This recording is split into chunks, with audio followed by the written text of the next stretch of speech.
Hey y'all, it's your girl Missniecytv, and I'm here to do a review for Sistas Season 7, Episode 14. The episode starts off with Gary sitting in the back of the car talking to Jordan, threatening him, and he's like, I actually care about her and love her. I didn't do nothing to her. Jordan's like, you don't care about her. Gary's like, I actually do. Jordan's like, Gary, get out of my car, get out of my car. Then Jordan pushes Gary out the car, and he's like, Jordan, wait, I didn't do anything. You should actually be looking at Andy because she's always in drama, and drama follows her wherever she goes, and she might be jealous of it. Andy knows that me and Penelope were seeing each other the same time I was seeing Andy, so she has a motive to do something to her. Plus, she didn't tell you about the plan that she had to get her away from me. And Gary's like, let me tell you something. If I find out that you follow me again, I'm gonna make sure that you're the one that they go looking for. But in Gary's last statement alone about making sure that you're the one that they go looking for next is something that you should pay attention to, because why would he say that? But you can tell the things that Gary said about Andy really got to Jordan. He was really thinking about questioning her, and I don't even know why he's going to do that, because why would you even listen to Gary in the first? Unbeknownst to us, Hudson is actually at the scene where Jordan and Gary are talking. Because after Jordan leaves, he's like, you want me to follow him? Gary's like, nah, let him live this time. And I'm like, over at Jordan's house, Jordan confronts Andy about what Gary told him. And he's like, why didn't you tell me? And Andy was like, I didn't tell you because of the election and the campaign. He's like, I don't care about none of that right now. I just want to know where my sister is. Andy's like, you're asking me like I'm supposed to know. Jordan's like, do you? Andy's like, no. Andy tries to kiss Jordan, but Jordan's not having it. Over at the salon, Pam and Karen are having a conversation, and Pam is like, if you don't want Aaron to be my investor anymore, I understand and I'll stop. Pam is like, what? You're okay with it? Karen's like, yeah. Pam is like, oh wow, because you hold grudges longer than a CVS receipt. Karen is like, no I don't. And if I hold a grudge, it's because they deserve it. I'm glad that Pam called Karen out on her BS, because the grudges that she be holding is kind of pointless. As they're talking, Aaron walks in, and Pam is like, ain't it my sexy investor? Pam is like, I actually needed a wire transfer. Aaron is like, my accountant sent it over this morning. And Pam is like, what are you holding? Aaron's like, it's gifts for the baby. Pam is like, you trying to be the goddaddy or something? Aaron's like he wants to say that he's actually the daddy. And Karen's giving him faces like, don't you say nothing. Can I speak to you in my office for a minute? So they go sit down and they have a conversation. And Karen's like, I appreciate the gifts, but why did you bring him here? Aaron's like, well, I thought you would have told everybody already.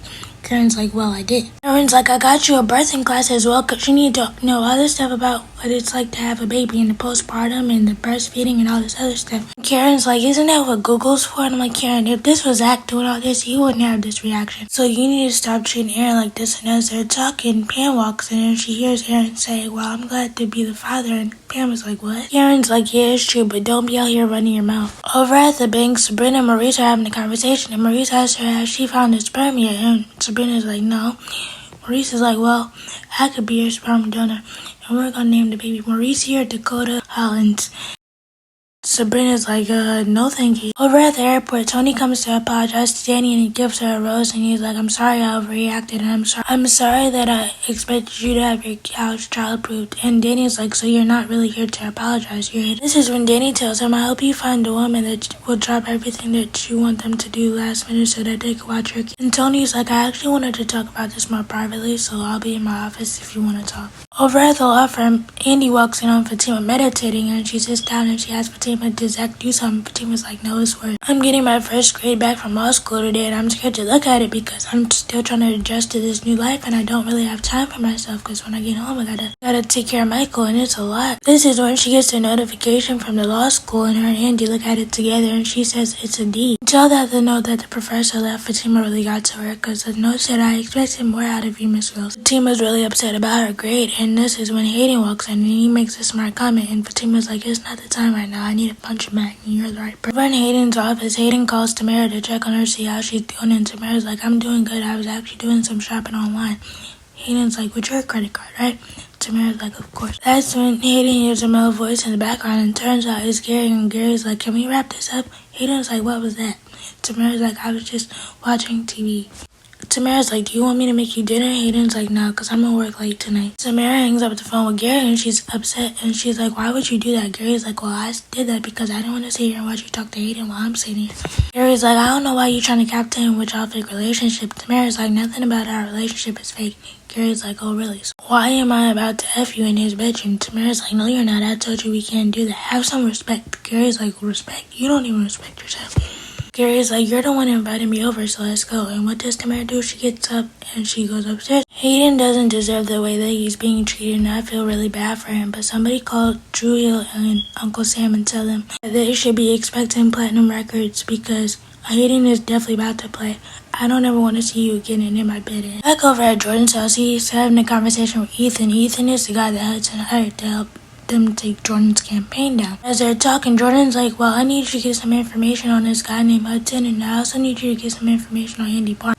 As soon as Jordan mentions Hudson, Ethan gets all fidgety and starts acting weird, and I'm like, Jordan, doesn't that tell you something? Your red flags and antennas about this guy should have went up immediately, but you're too blind and dumb to see it. Over at the bank, Sabrina calls Karen to see how she's doing, and Karen's like, well, I feel like a beach roll, and Sabrina says that's better than dealing with two baby daddies. And Karen's like, what did you say? And Sabrina's like, the phone's breaking up, and Karen's like, no, say it again. Sabrina's like, well, you have two baby daddies. And Pam was like, I told Danny not to say anything before I was ready. I actually trusted her and Pam not to say anything. And Sabrina's like, well, how does Pam know before me? Sabrina's like, it shouldn't be a big deal anyway, because I was going to find out anyway. And Karen's like, well, I just wanted to tell y'all when I was ready. But Karen's like, I'm going to pay Danny's disrespectful ass visit. And I'm like, Karen, you can't be mad at nobody but yourself. You already know how Danny is when it comes to holding certain information. And Sabrina, you shouldn't run your mouth either. Over at Zach and Fatima are having a conversation, and Fatima tells him that she got a deal on her logs to him, and Zach is like, that's okay, I used to get these all the time. Fatima's like, right now is not the time to play. And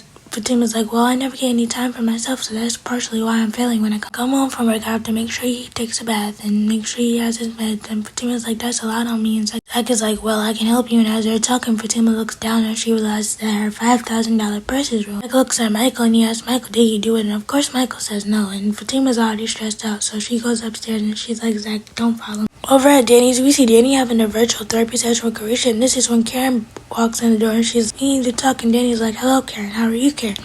Karen's like, so why you out here telling my business after I told you not to? Danny's like, I told Sabrina, she's a close friend, she was going to find out anyway. Karen's like, well, that's the point, I wanted to tell her when I was ready. Danny's like, that's a dumb reason for you to be upset with me.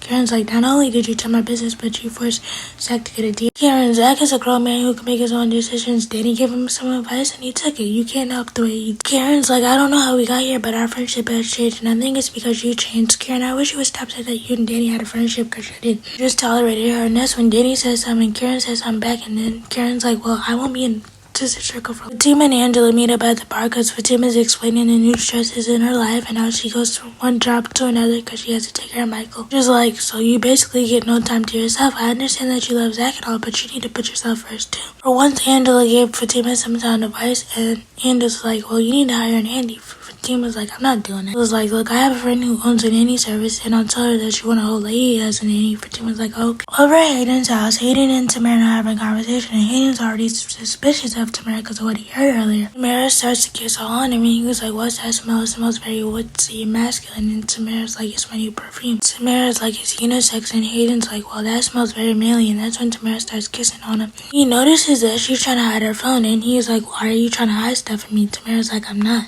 He's like, you just don't want me to see your notifications. Tamara's like, I'm only... Over at Sabrina's, Richard and Sabrina are getting down to business, and once they get down to business, Sabrina goes to take a shower, and Richard's looking for a condom, and he realizes that it slipped off, and he's freaking out. My thing is, how did it slip off unless they're the wrong size for you and use one of Sabrina's instead of one of your own? Watch, Sabrina won't have to take those hormone shots after a while because she's going to go to the doctor one day, and the doctor's going to tell her that she's pregnant.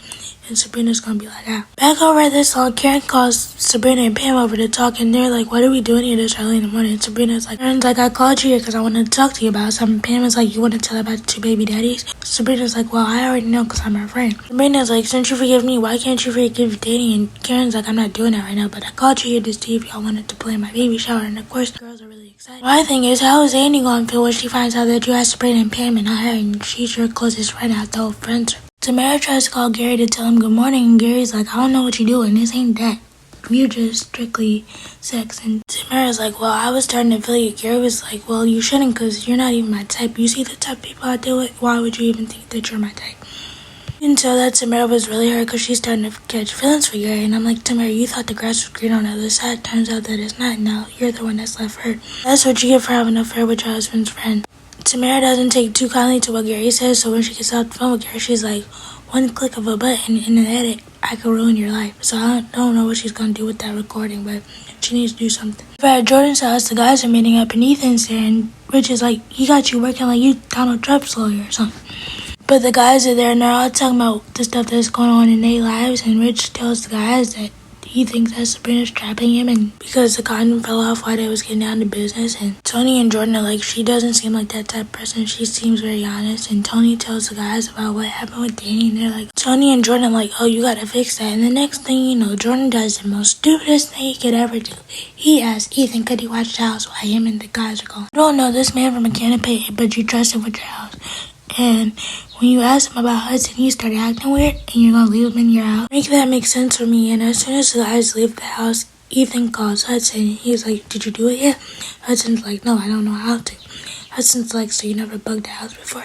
Then it's like, no, I don't know how to. And that's when Hudson's like, well, look for a picture frame. And that's when Ethan finds a picture of Andy and Jordan together. As soon as he's about to put the bug behind the picture frame, Jordan walks in and he's like, what are you doing? And I'm like, Jordan, this is what you get for trusting everybody in your house. You left him in your house where he has easy access to everything, your files, your laptop, everything that you want. Whatever happens to you after this is your fault, because you're the one that left this man that you don't even know in your house with your valuable items and information. I wonder what kind of lie Ethan's going to come up with on the spot, but let me know what you guys think about the episode. Please be sure to like, comment, subscribe, turn on your bell notifications. Bye!